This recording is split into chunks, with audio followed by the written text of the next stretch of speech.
Assalamualaikum warahmatullahi wabarakatuh. Perkenalkan, nama saya Zainul Setiawan, Prodi Pendidikan Agama Islam PAI 4G dengan NIM 215331179. Di sini saya akan menjelaskan mengenai topik yang saya paparkan. Sebelumnya kami ucapkan terima kasih pada dosen pengampu kami, Dr. Emil Holida MPDI. Langsung saja kita ke pembahasan. Yang pertama yaitu mengenai apa itu pendidikan Islam. Pendidikan merupakan kegiatan utama dan esensial seorang manusia.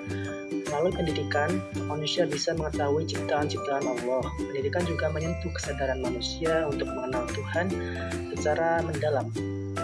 Begitu juga dengan dirinya, sehingga pendidikan yang baik akan menghasilkan output-output yang diharapkan, yaitu pemanfaatan intelektualitas bagi semua orang di segala segi kehidupan. Yusuf Al-Qaradawi memberikan pengertian bahwa pendidikan Islam adalah pendidikan manusia seluruhnya, akal dan hatinya, rohani dan jasmaninya, akhlak dan keterampilannya. Karena itu pendidikan Islam menyiapkan manusia untuk hidup dalam keadaan damai maupun perang, dan menyiapkan untuk menghadapi masyarakat dengan segala kebaikan dan kejahatannya, manis dan pahitnya.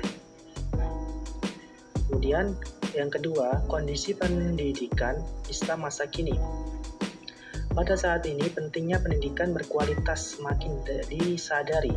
Pendidikan Islam harus bisa menyesuaikan dengan perkembangan dan tuntunan zaman.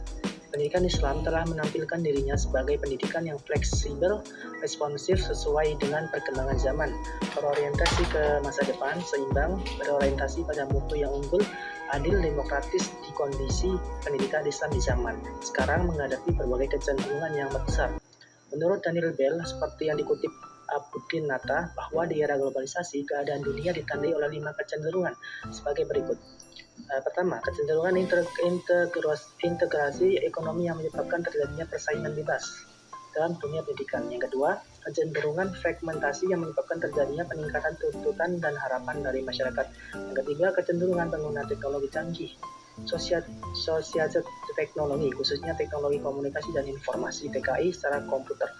Yang kelima, kecenderungan munculnya penjajahan baru dalam bidang kebudayaan new era atau new culture.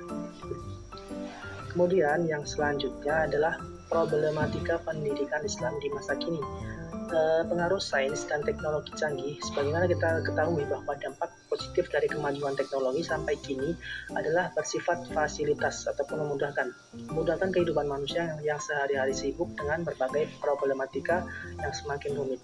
Dampak negatif dari teknologi modern telah mulai menampakkan diri di depan mata kita. Pada prinsipnya, berkekuatan melemahkan daya mental spiritual atau jiwa yang sedang tumbuh berkembang dalam berbagai bentuk penampilan dan gaya-gayanya.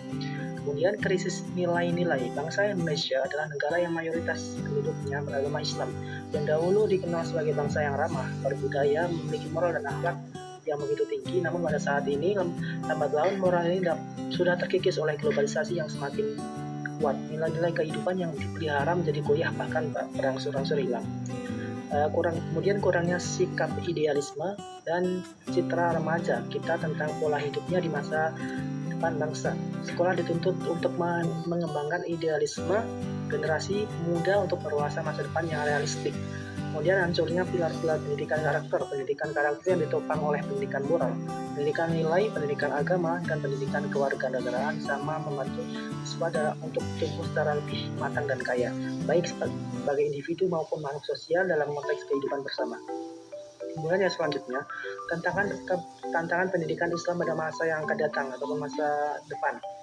Pendidikan Islam masa kini dihadapkan kepada tantangan yang jauh lebih berat dari tantangan yang dihadapi pada masa permulaan penyebaran Islam. Tantangan tersebut berupa timbulnya aspirasi dan idealitas umat manusia yang serba multi-interest, yang berdimensi nilai ganda dengan tuntutan hidup yang multi kompleks pula.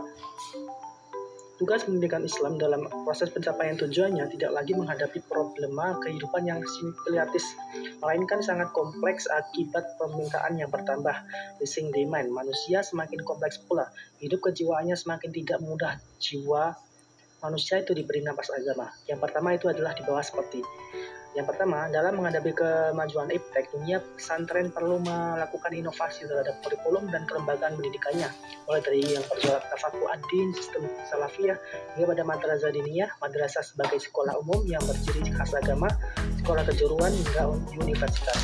Berbagai inovasi ini sudah ada di dalam dunia pesantren.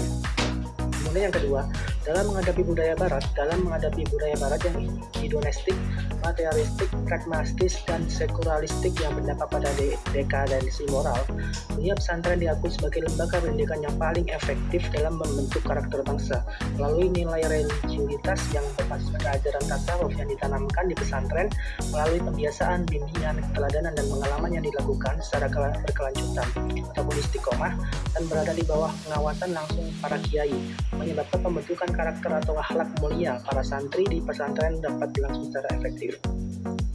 Mungkin itu yang bisa saya sampaikan melalui PPT ini, semoga bisa dipahami. Kami ucapkan terima kasih. Wassalamualaikum warahmatullahi wabarakatuh.